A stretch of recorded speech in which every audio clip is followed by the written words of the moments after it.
ఇంట్లో ఉన్న బంగారాన్ని విడిపించి ఆ రోజు ఆన్లైన్ రేటుకే మేము కొంటాం. Sharma gold company. అందరికీ నమస్కారం. ముందుగా ప్రేక్షకులందరికీ క్రోధినామ సంవత్సర ఉగాది పండుగ శుభాకాంక్షలు. అయితే ఉగాది పండుగ అనగానే మనందరం కూడా ఈ సంవత్సరం మొత్తం మన రాశి ఫలాలు ఎలా ఉన్నాయి, ఈ సంవత్సరంలో మనకి ఆదాయం ఎంత ఉంది, వ్యయం ఎంత ఉంది, ఇవన్నీ కూడా డీటెయిల్డ్గా తెలుసుకోవాలని చాలా ఇంట్రెస్ట్గా వెయిట్ చేస్తూ ఉంటాం కదా. అయితే ఈ ఉగాది రాశి ఫలాలు మనకి డీటెయిల్డ్గా ఇన్ఫర్మేషన్ ఇవ్వడం కోసం మనతో ఉన్నారు ప్రముఖ జ్యోతిష్య వాస్తు పండితులు, జ్యోతిష్య వాస్తు శిక్షణ నిపుణులు, ప్రముఖ ఆధ్యాత్మికవేత్త, లలిత ఉపాసకులు బ్రహ్మశ్రీ నానాజీ పట్నాయక్ గురువు గారు. మరి పూర్తి వివరాలు గురువుగారు వాటిలో అడిగి తెలుసుకుందాం. నమస్కారం గురువు. శ్రీమాత్రే నమః. గురువుగారు, మరి ఈ క్రోధినామ సంవత్సరంలో తులారాశి వారికి ఈ సంవత్సరం ఆదాయం, వ్యయం, రాజపూజ్యం, అవమానం ఎలా ఉన్నాయి డీటెయిల్ గా ఎక్స్ప్లెయిన్ చేయండి. తప్పకుండా అమ్మ. తులారాశి వారికి కన్నా చూసుకుంటే 2, 8, 1, 5గా చూపిస్తుంది. అంటే 2, 8 అంటే 2 లక్షలు ఒక ఆదాయం అనుకుంటే ప్రతి సంవత్సరం ఒక వ్యక్తికి 8 లక్షలు ఖర్చు చూపిస్తుంది. మరి ఇది ఇలాగే ఉంటుందా అంటే ఏమీ కంగారు పడక్కర్లేదు, మార్చుకోవచ్చు దీన్ని. 1, 5 అంటే రాజపూజ్యం 1, అవమానం 5గా చూపిస్తుంది. అంటే మెచ్చుకునే వాళ్ళ సంఖ్య తక్కువ, అతి తక్కువ ఉంది, అవమానించే వాళ్ళ సంఖ్య ఎక్కువ అని చూపిస్తుంది. అయితే మీరు ఇది మరి ఇలాగే అనుభవించాలా ఏమిటంటే ఏం టెన్షన్ పడక్కర్లేదు. వాళ్ళ జన్మజాతకాల్లో కనుక లగ్నం బలంగా ఉన్న వాళ్ళకి ఆ రాజపూజ్యం ఆటోమేటిక్గా వస్తుంది, దశమం బాగుంటాయి. ఇదేంటంటే ఇది కొంతవరకే పనిచేస్తుంది మనిషి మీద. అదేవిధంగా ఆదాయ వ్యయాలు కూడా ఇందులో చూపిస్తున్నది ఇలాగే ఉండాలంటే దీన్ని కూడా మార్చుకోవచ్చు. తులారాశి వారి కన్నా చూసుకుంటే మీరు గమనించుకున్నట్లయితే తులా లగ్నం ఆ రాశి, గురువు అష్టమంలోకి వచ్చి 2వ స్థానాన్ని చూస్తాడు. 2వ స్థానం చూసేటప్పుడు ధనయోగాన్ని ఇస్తాడు, కాబట్టి టెన్షన్ ఏం పడక్కర్లేదు. ఓకే, అయితే వ్యయం తగ్గాలి. ఇక్కడ ఎందుకు వ్యయం పెరుగుతుంది అనేది మనం ఆలోచించాలి. తులవారికి 12వ స్థానంలో కేతు ఉన్నాడు. కేతు అంటే ఏంటి? Cutting planet. అంటే ఏదో ఒక ఖర్చుని ఇవ్వాలి. అందుకని సింపుల్గా ఏం లేదు, మీకు వీలున్నప్పుడల్లా ఓ నెలకో 2 నెలలకో 3 నెలలకు ఒకసారి ఈ సంవత్సరం మొత్తము కూడా అప్పుడప్పుడు ఉలవలు దానంగా ఇవ్వడం, లేదా ఉలవలు దానం తీసుకునేవారు లేరే పావురాలకైనా వేయడము, లేనట్లయితే గోవులకి గ్రాసము తినిపించడం చేసినా కూడా మీకు ఖర్చు అనేటువంటిది ఆ రూపంలో అమ్మవారు తగ్గిస్తుంది. అయితే గోవు తినిపించేటప్పుడు దేశీవాలి గోవుకి సాక్షాత్ అమ్మవారే గోవు రూపంలో ఉంది అనేటువంటి భావనతో తినిపించాలి. అలా తినిపించినట్లయితే అమ్మవారి అనుగ్రహం పరిపూర్ణంగా ఉంటుంది, ఏ ఇబ్బంది రాదు, గుర్తుపెట్టుకోండి. ఓకే, అదొకటి. అలాగే ఇక్కడ మిగతా అంశాలు కనుక చూసుకున్నట్లయితే రాజ్యపూజ్య అవమానం కూడా అనుకున్నాం కదా, 1, 5 ఉంది అనుకున్నాం కదా. రాజ్యపూజ్య అవమానం అంటే ఒకటి, అమ్మవారికి సంబంధించినటువంటిది ఏదైనా వినడం, లలితాసహస్రనామాలు వినడం ద్వారా కూడా మీకు రాజ్యపూజ్యం పెరుగుతుంది, అవమానం తగ్గుతుంది. అవమానం తగ్గడానికి కాస్త దత్తాత్రేయుడి చరిత్ర చదివిన, జయ గురుదత్త, శ్రీ గురుదత్త అనుకున్నా కూడా తగ్గుతుంది చెప్పాలంటారు అవమానం అనేటువంటిది. ఇక ఈ తులారాశి వారికి కనుక చూసుకున్నట్లయితే ప్రత్యేకంగా ఫైనాన్షియల్ గ్రోత్ అయితే ఉందని చెప్పి మనం చెప్పుకున్నాము. ఓకే, 7వ స్థానంలో గురువు ఉన్నాడు కాబట్టి మే వరకు సంబంధాలు ఏదైనా కుదుర్చుకున్నా మే లోపలే మీకు బాగా కుదిరేటువంటి ఆస్కారం కనిపిస్తుంది.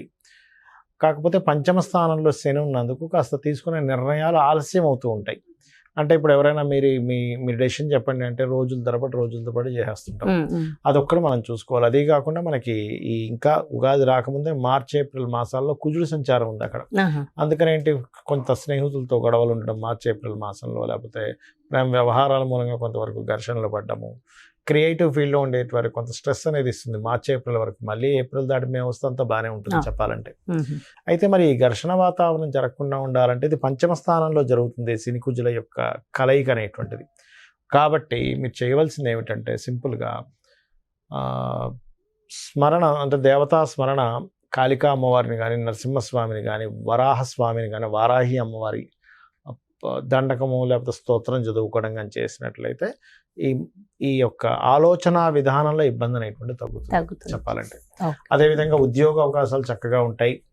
కొత్త ఉద్యోగ అవకాశాలు, అందులో ముఖ్యంగా గవర్నమెంట్ జాబ్స్ కోసం ట్రై చేసేటువంటి వారికి ముఖ్యంగా ఈ tours and travels related and ఇట్లాంటి వాటిలో సాఫ్ట్వేర్ రంగాల్లో ఉండేటువంటి వారికి కొత్త అవకాశాలు వస్తాయి ఈ సంవత్సరం మొదట్లో, ముఖ్యంగా మొదట్లో తులారాశి వారికి బాగుందని చెప్పుకోవాలి. అయితే ప్రపంచ వ్యాప్తంగా, దేశ వ్యాప్తంగా మొత్తం ఎలా ఉండబోతుంది అంటారు ఈ సంవత్సరం? ఒకటేనమ్మా, క్రోధినామ సంవత్సరానికి అధిపతి ఎవరు, అంటే ఈ సంవత్సరానికి రాజు ఎవరు అనేటువంటి తీసుకుంటే కుజుడు అవుతాడు.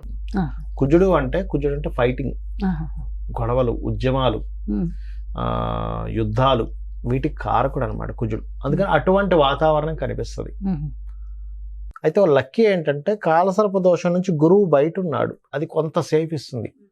బట్ ఏదైనా కానీ కొంచెం యుద్ధ సంబంధంగా అంటే రాజులకి ఇప్పుడు చూడండి అప్పటిదాకా అక్కర్లేదు, మనకి ఫిబ్రవరి నుంచే స్టార్ట్ అయింది దాని ప్రభావం. ఎందుకంటే ఈ రవి మనం జనవరిలో మనం చెప్పుకున్నప్పుడు కూడా చెప్పుకున్నాం, కొంచెం ఈ సమయంలో కొంచెం ఈ బాంబు పేలుళ్ళని లేకపోతే ఈ గొడవలని కొంచెం ఈ యుద్ధ నౌకల్ని ట్రాప్ చేయడం అని లేకపోతే అంటే నౌకా దళాల మీద లేకపోతే నౌకల మీద అంటే జలరాశుల్లో కుజుడు శని ఉన్నారు కాబట్టి నౌకల మీద అంటే దాడి చేయడం, దాన్ని హైజాక్ చేయడం లాంటివి ఉంటాయని చెప్పి చెప్పుకున్నాం లాస్ట్ అట్లాంటివే జరిగింది ఈ మధ్య అంతా కూడా.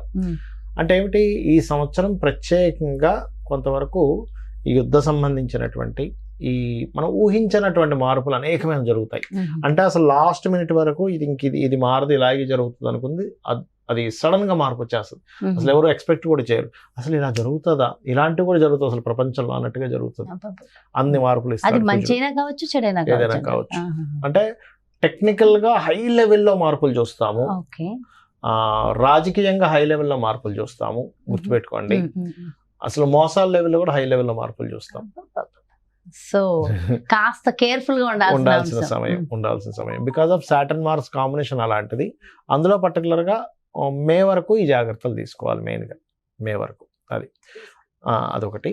ఇక మిగతా అంశాలు కనుక చూసుకుంటే కనుక అంటే వీళ్ళు మరి ఇప్పుడు ఈ యుద్ధ సంబంధించిన ఇవన్నీ అనుకున్నాం కదా, మరి రకరకాల దేశాల్లో మన ఇండియన్స్ ఉంటారు, అందరూ కూడా మనుషులే కాబట్టి వీళ్ళెవరూ కూడా ఇబ్బంది పడకుండా ఉండాలి అంటే ఒకటే గుర్తుపెట్టుకోండి, కాలభైరవ అష్టకము, కాళికాదేవి యొక్క స్తోత్రాలు, కాలభైరవ అష్టకం కానీ, నృసింహస్వామి యొక్క స్తోత్ర పఠనం చేయడం కానీ, ఆంజనేయ స్వామి యొక్క ఆరాధన చేయడం కానీ, ఇవి గనక చేయగలిగితే, లేదా మీకు దగ్గరలో గోశాల ఉంది, గోవులకు కాస్త బెల్లము, అదేవిధంగా నువ్వులు కాదు సారీ బెల్లము మరియు క్యారెట్లు, నువ్వులు తినిపించకూడదు, పొరపాటు నువ్వులు అన్నాను, నువ్వులు అస్సలు తినిపించకూడదు, బెల్లము క్యారెట్స్ తినిపించాలి. నువ్వులు దానం మాత్రమే ఇవ్వాలి. చాలామంది అంటుంటారు ఏమంటే నువ్వులు మేము తినిపించాలా అని అడుగుతూ ఉంటారు, ఏది పురోహితుడు తీసుకోవట్లేదని.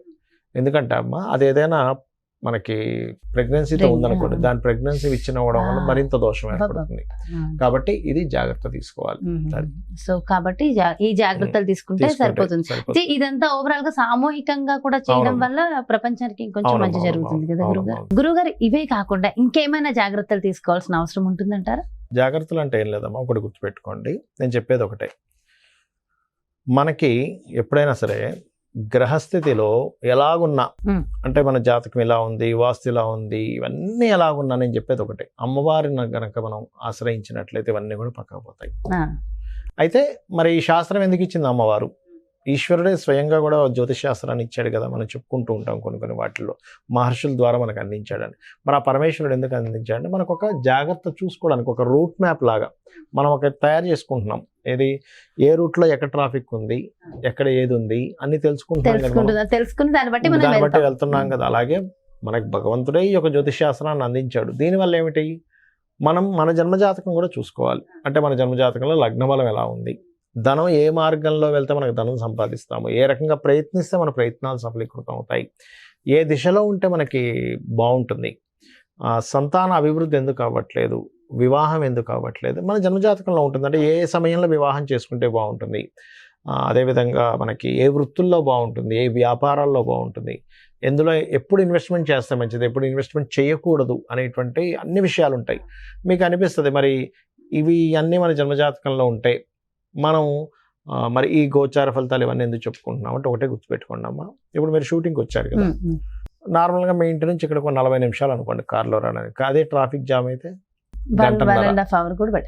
కదా. అంటే ఏమిటి, గంటలోనో 40 నిమిషాల్లోనో వస్తాననేది మీరు ఏం చెప్తారు, గంటన్నర పడుతుందండి అంటారు.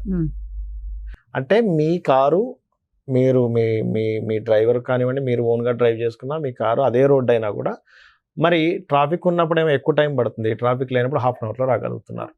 అంటే దాని అర్థం ఏమిటి, సమయం బయట ఉండే వాతావరణం కూడా మనకు సహకరిస్తేనే మనం సమయానికి వెళ్ళగలం. అలాగే గోచారం అనేటువంటిది ఏంటంటే ఇప్పుడున్న గ్రహస్థితి, ఇప్పుడుండే గ్రహస్థితి ఏ విధంగా ఉంది, పరిస్థితులు ఎలా ఉన్నాయి అనేది చెప్పేదే గోచారం. సో ఈ సంవత్సరం ఈ విషయాలు ఇలా ఉంది కాబట్టి నువ్వు ఈ రెమెడీ చేసుకో, నీ జన్మజాతకం కూడా చూసుకో, ఈ రెండు కలుపుకో.